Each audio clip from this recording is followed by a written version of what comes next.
Welcome to the channel take easy pharmacy. तो आज के लेक्चर में पढ़ने वाले हैं इंपॉर्टेंट एमसीक्यू ऑफ फार्माकोथेरेप्यूटिक्स। ये पार्ट सेकंड देने वाला है, इससे पहले हमने पार्ट फर्स्ट कवर कर लिया है। तो स्टार्ट करते हैं आज का lecture. The hepatitis B vaccine is use for, जो हेपेटाइटिस बी वैक्सीन है वो किसके लिए यूज करते हैं हम? ट्रीटमेंट ओनली, प्रिवेंशन के लिए, डायग्नोसिस के लिए, या cure of chronic disease. So correct answer is B, prevention. ठीक है, जितनी भी वैक्सीन होती है वो हम प्रिवेंशन के लिए ही इस्तेमाल करते हैं। Vaccination is the most effective method prevent hepatitis B infection. तो वैक्सीनेशन क्या एक मोस्ट इफेक्टिव वे है जिससे हम प्रिवेंट कर सकते हैं हेपेटाइटिस बी इन्फेक्शन को। नेक्स्ट है गिनोरिया इज कोज्ड बाय। तो ये डिसीज किसकी वजह से होती है? सेक्सुअली ट्रांसमिटेड डिसीज है। तो A Treponema pallidum, B Neisseria gonorrhoeae, C E coli, या D Chlamydia psittaci. So correct answer is B Neisseria gonorrhoeae. ठीक है, तो ये गिनोरिया का एक सेक्सुअली ट्रांसमिटेड इन्फेक्शन है कॉज बाय नाइजीरिया गिनोरिया। ठीक है, नेक्स्ट है हमारा सिम्फिलिस इज कॉज बाय। तो सिम्फिलिस किसकी वजह से होता है? ट्रेपोनिमा पैलिडियम, स्टिफाइलोकोकस ओरियस, कैंडिडिया एल्बिगेंस, या E coli. Correct answer is A Treponema palladium. ये भी एक सेक्सुअली ट्रांसमिटेड इन्फेक्शन है जो कि कॉज होता है स्पाइरोसिट ट्रेपोनिमा पैलिडियम से। ठीक है, नेक्स्ट है the drug of choice for syphilis. Syphilis में हम कौन सी ड्रग दे सकते हैं? सिप्रोफ्लॉक्सासिन, पेनिसिलिन जी, मेटफॉर्मिन, या rifampicin. So correct answer option number B, penicillin जी।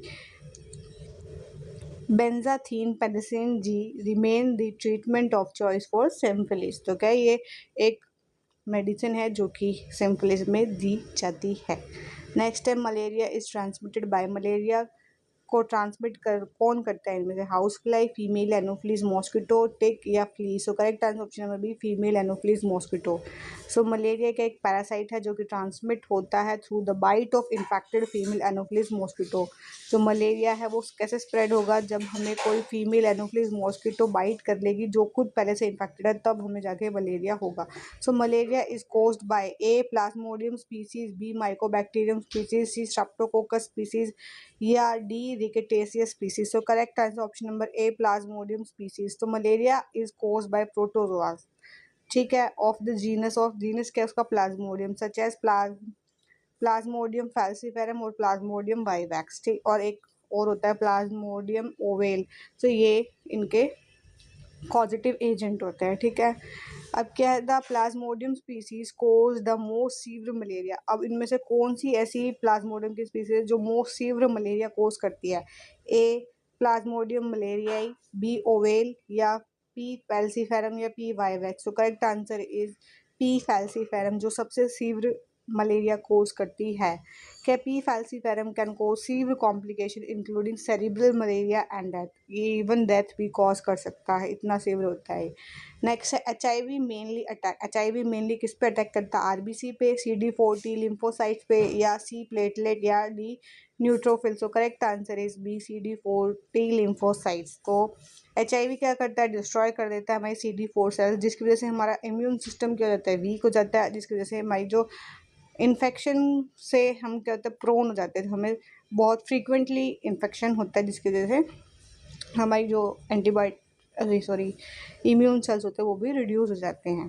ठीक है, नेक्स्ट है AIDS stand for acquired immuno deficiency syndrome, acute infectious disease syndrome, या ऑटो इम्यून डिफिशियंसी स्टेट, या acquired infection disease state. So correct answer option number A, acquired immune deficiency syndrome. AIDS क्या एक advance stage होती है HIV infection की, जो characterized by severe immune suppression. इसमें जो हमारा इम्यून सिस्टम होता है वो सप्रेस हो जाता है। ठीक है, नेक्स्ट है opportunistic infection occurs in HIV patient because of.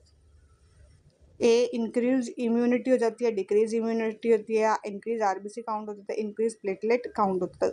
Correct answer है बी, डिक्रीज इम्यूनिटी। अगर हमारी इम्यूनिटी लो हो जाती है तो उसकी वजह से हमें अपॉर्चुनिस्टिक इन्फेक्शन हो सकता है HIV पेशेंट में। ठीक है, इसमें क्या होता है कि हमें लॉस ऑफ CD4 सेल्स हो जाता है, जिसकी वजह से हमें opportunistic pathogens to cause disease. तो इस वजह से ये डिसीज हो सकती है। नेक्स्ट है कोविड-19 इज कॉज बाय। कोविड-19 भाई किसके द्वारा होता है?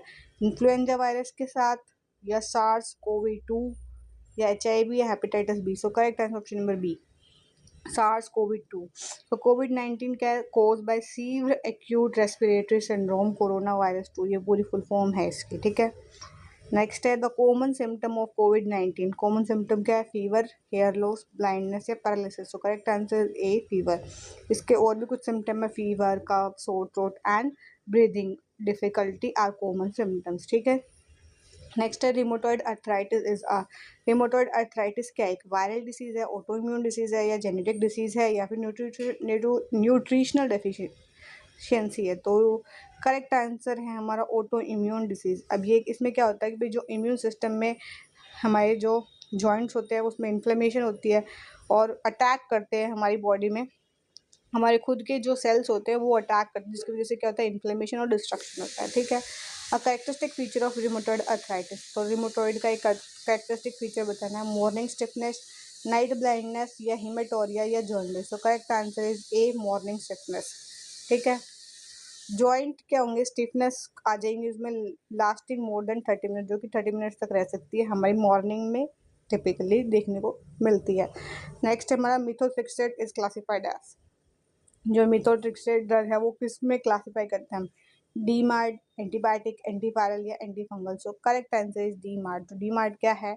Methotrexate is a disease modifying anti rheumatic drug में आती है, use to slow rheumatoid arthritis progression, जो उसमें हेल्प करती है कि भाई रिमोटॉइड अर्थराइटिस जो बढ़ रहा है उसको कम करने में हेल्प करती है, ठीक है।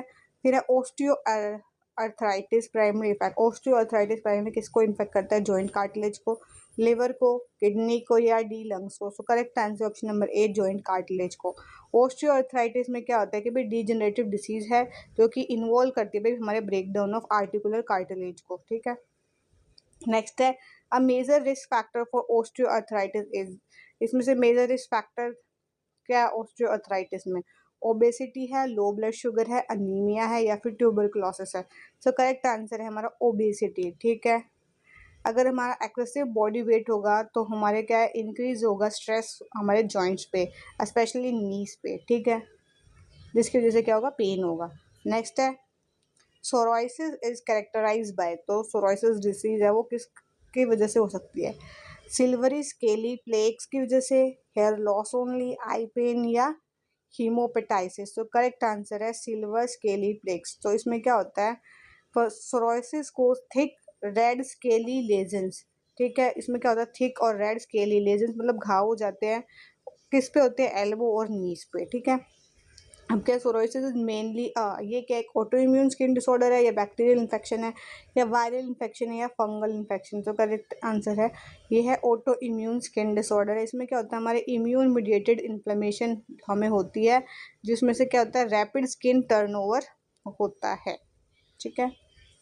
नेक्स्ट है हमारा scabies. Scabies is cause by, scabies किसकी वजह से था? फंगस की वजह से, वायरस की वजह से या माइट इन्फेस्टेशन की वजह से या बैक्टीरिया। सो करेक्ट है हमारा माइट इन्फेस्टेशन। स्कैबीज क्या है? कॉज बाय द माइट, कौन सी माइट? सैरकोफाइट्स स्कैबियाई, ठीक है। नेक्स्ट है drug of choice for scabies. पहली है पेरीमेथ्रिन क्रीम, अमोक्सिसिलिन, मेटफॉर्मिन या एटेनोल। सो करेक्ट आंसर है हमारा ए, पेरीमेथ्रिन क्रीम। तो 5% permethrin cream is the first line treatment for scabies. तो ये फर्स्ट लाइन ट्रीटमेंट होता है हमारा स्केबीज के लिए। नेक्स्ट है हमारा eczema is commonly associated with, ये भी एक स्किन डिसऑर्डर है।